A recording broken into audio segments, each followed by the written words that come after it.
Hey, how you doing? And your name is? Eric Lish. And tell us what you got here today, Eric. I live about 35 miles from where Howlin' Wolf grew up. One of my soapboxes is Mississippi doesn't give itself enough credit. And if you look up the 100 greatest guitarists from Rolling Stone magazine, a lot of them are from Mississippi. And a lot of them started off with cigar box guitars. And for once, Mississippi gave itself some credit with this license plate. It says the birthplace of America's music and celebrating Mississippi's creative culture. And so thought I could make a resonator guitar box out of it. Made it in the shape of Mississippi. Try to give Mississippi some credit. The fretless guitars. A little basic. I'm going to tell you something about Mississippi. We did the Clarksdale Cigar Box Guitar Festival 2017, and I get down to Clarksdale a lot. And they're doing so much work in getting transportation, building a new rail from Memphis down there. And my hat's off to the state for recognizing what the Blues Trail is and everything. It's really because a lot of people come from all over the world here, and that's one of the great places to go to in North Mississippi. Mississippi, Memphis. Paul McCartney got off the plane. He wanted to see Muddy Waters. They're like, "Where's Muddy Waters?" They thought it was a place. Well, actually, we should do because I think it might have been John Lennon came to see the building all kind. We wanted to see Muddy Waters, Right. And then they said, well, who's that? And That's said, right. You don't even know your own Heroes. American heroes. Yeah. Right. And then, the Rolling Stones took Muddy Waters on tour with them. And they took a lot of the great blues, Oh, yeah. Mississippi blues guys on tour. And the Stones had Buddy Guy and Junior Wells warm them up. It's really nice. So good. Let's hear it. It's in, or should be close to DAD right now. Come on, Steve, wake up. All those English lads knew of all our guys because of Willie Dixon. Well, there was Willie Dixon arranged, or he was the man. There were some Europeans that came to Willie Dixon and said, arrange tours, get people over. Well, I want to say that's true, but wow, there was a guy by the name of Screaming Lord Sutch. How many people know who Screaming Lord Sutch was? And Alexis Corner, and these were the guys that what was it? Was it Sutch's dad was part of the had something to do with the War Department or he came back and forth and was bringing records over all the time. I think he was part of we'd have to take a look at Wikipedia, but and then Alexis Corner too. They would bring records over, and Alexis Corner shared a lot of stuff with like Clapton and John Mayall because they couldn't get records. Now you can go on YouTube and get anything. I remember when I was a kid, getting 78 was like, finding a lot of the old document Paramount recordings, Vocalion. It's great. It was it was just so cool to find that stuff. And I'll tell you what really grabbed me into the blues was hearing Blind Willie Johnson's "Cold as the Night, Dark as the Ground." When I heard that when I was a kid, it was just like, where is this coming from? How could this guy it's like an alien? When I heard that sound, it was It's funny you say that because that's on the Voyager spacecraft. It's right, exactly. And again, it was a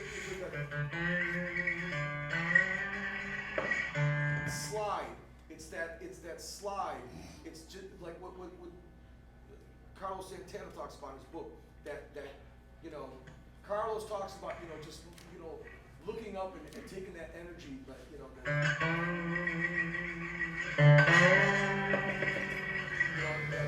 So anyway, Charlie Pat was the shit, man. High Water, Black Pony. That's what I love about Reverend Peyton. Just like Samantha's into a lot of the. I told her last night. It's so cool that she's into Blind Willie Johnson, Mississippi Fred McDowell. Because there's a lot of I run a few festivals and I was a radio DJ. There's a lot of stuff that we get sent to and I see.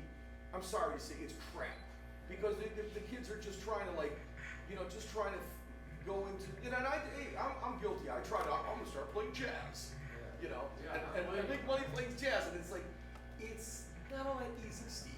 You know, and I'm like, oh, look at me, I can play. No, you play scales. Oh, look at me. No. You really got to do your study. You got to do homework and the blues. And Samantha digs deep, and Reverend Peyton, we've done Little Bo Weevil. I mean, so if you're gonna be a musician and you're gonna do that, you got to dig deep into this stuff. You know, I'm not saying I'm great, but you know, I try to channel and dig some of that stuff. But you know, anyway, let's get to this guy's guitar. Just talking about Mississippi. My hat's off to you for.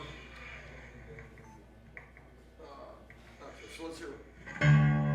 Oh, this low D. Oh, we're gonna have a good time with this.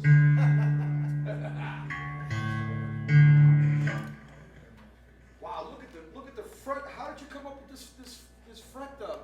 It's just 3rd, 5th, 7th, 9th, 12th. Holy shit, this is gonna be a challenge. This is cool though.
What you did here, I have no idea what kind of fretting, but whatever you did, this has got its own, yeah, look at this. This is completely messed up. But you know what? No, but it's good. It's good because listen to the sound. I mean, I love the sound of it. I love the sound of it. I know. It's like digging that low D. Yeah.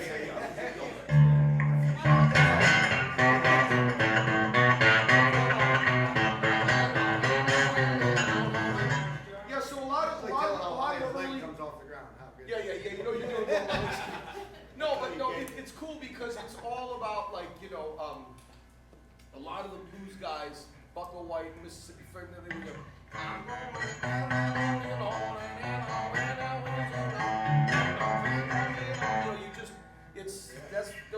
I'm about 5 minutes from where Bucko White. Well, okay, so I had an African historian tell me about the Mali, a guy actually from Mali, and saw me play at one of the folk festivals, and he's like, yeah, in Mali culture in Africa, that all the music matches They, you know, so when they hang on, everything would go to that slide. And then when there were messages that were in early music, when the slaves came over, they would like do like you know, drum beats, and then there would be like certain melodies that were matched, so that you'd hear like the slide, because everybody knows about diddly bows, and you know, they didn't have amplifiers. So by playing a slide like that with like a resonator, there was like signals, like secret code, like, you know, between tribes. So the Mali tribes would be, you know, the slaves would get spread out. It's unbelievable. I'm so excited right now. Thank you, great job. Okay, who's next?